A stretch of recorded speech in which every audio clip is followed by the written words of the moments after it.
राजस्थान में नवंबर में होने जा रहे उपचुनाव विधानसभा चुनाव से अलग रोचक होने वाले हैं। दरअसल बीजेपी, कांग्रेस और क्षेत्रीय दल इस बार अलग अलग चुनाव लड़ रहे हैं। ऐसे में सभी पार्टियों के लिए उपचुनाव काफी चुनौतीपूर्ण रहने वाला है। 2023 के विधानसभा चुनाव की बात करें तो एकमात्र सीट सलूंबर पर बीजेपी काबिज थी, तो 4 विधानसभा झुंझुनू, रामगढ़, देवली, उनियारा और दौसा में कांग्रेस ने जीत हासिल की थी। 84 पर भारतीय आदिवासी पार्टी और खीमसर में राष्ट्रीय लोकतांत्रिक पार्टी का शासन था। ऐसे में कांग्रेस, बीजेपी और क्षेत्रीय दल अपने अपने पुराने प्रदर्शन को कम से कम कामयाब रखने का प्रयास करेंगे। प्रदेश में होने जा रहे सभी उपचुनाव वाली विधानसभा सीटों पर कई दिग्गजों की प्रतिष्ठा भी दांव पर है। बात करें दौसा विधानसभा सीट की तो सांसद बने मुरारी लाल मीणा की सलाह पर कांग्रेस ने डीडी बैरवा को टिकट दिया है। पार्टी ने जीत की जिम्मेदारी भी उन्हीं पर छोड़ दी। उनके सामने भाजपा के प्रत्याशी जगमोहन मीणा होंगे, जो मंत्री किरोड़ी लाल मीणा के भाई हैं। यहाँ किरोड़ी लाल मीणा की जिम्मेदारी होगी कि वे भाजपा का कमल खिलाएं।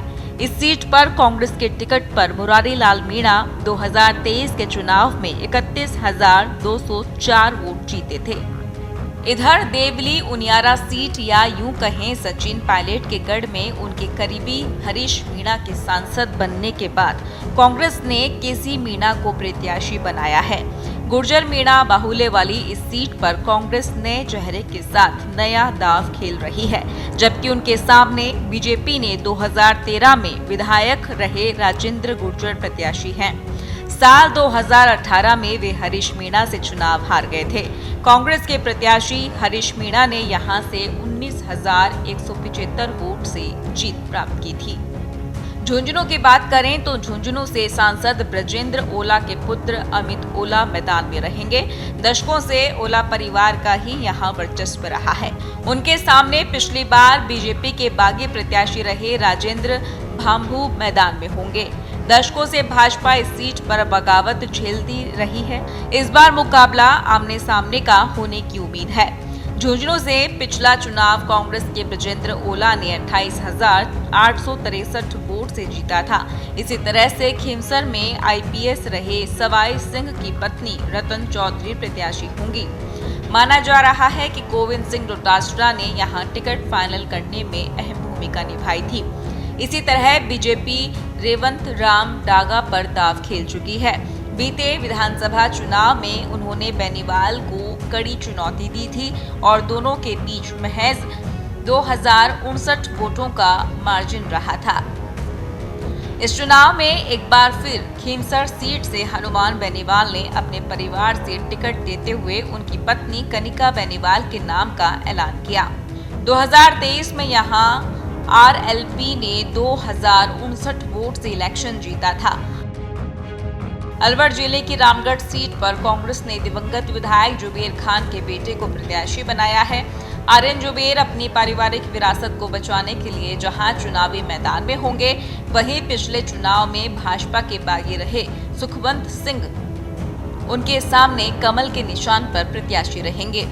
बीते 2 चुनाव में दूसरे नंबर पर रहे सुखवंत को पिछले चुनाव में 70,000 से ज्यादा वोट मिले थे। बीते विधानसभा चुनाव में कांग्रेस के जुबेर खान ने 19,696 वोट से जीत हासिल की थी। सलूंबर से कांग्रेस ने बड़ा फैसला लेते हुए रघुवीर मीणा का टिकट काटकर पहले बागी रही रेशमा मीणा को प्रत्याशी बनाया है। यहां विधायक अमृतलाल मीणा के निधन से खाली हुई सीट व उनकी पत्नी को ही प्रत्याशी बनाया गया है। शांता देवी मीणा यहां कांग्रेस के लिए चुनौती रहे गढ़ में मुकाबला कड़ा बनाएगी। इस सीट पर भाजपा के अमृतलाल मीणा ने 14,691 वोट से विजय पताका फहराया था। इधर आदिवासी बाहुल्य डूंगरपुर जिले की 84 सीट पर नए और युवा चेहरे के रूप में महेश रोत इस बार कांग्रेस के प्रत्याशी रहेंगे। वे सरपंच रहे हैं और स्वच्छ छवि रही है। भाजपा ने यहां से कारीलाल को उतारा है, वहीं बीएपी ने अनिल कटारा को प्रत्याशी बनाया है। बीएपी के राजकुमार रौत बीएपी के बैनर पर 69,166 वोट से जीते थे। खैर, ये तो आने वाली 23 नवंबर ही बताएगी कि इस उपचुनाव में इस रण में कौन बाजी मारता है। भाजपा की बात करें तो मुख्यमंत्री बनने के बाद भजनलाल शर्मा के लिए ये एक अग्नि परीक्षा से कम नहीं है। वहीं कांग्रेस के लिए सीट बचाना सबसे बड़ी चुनौती है। पत्रिका टीवी, जयपुर।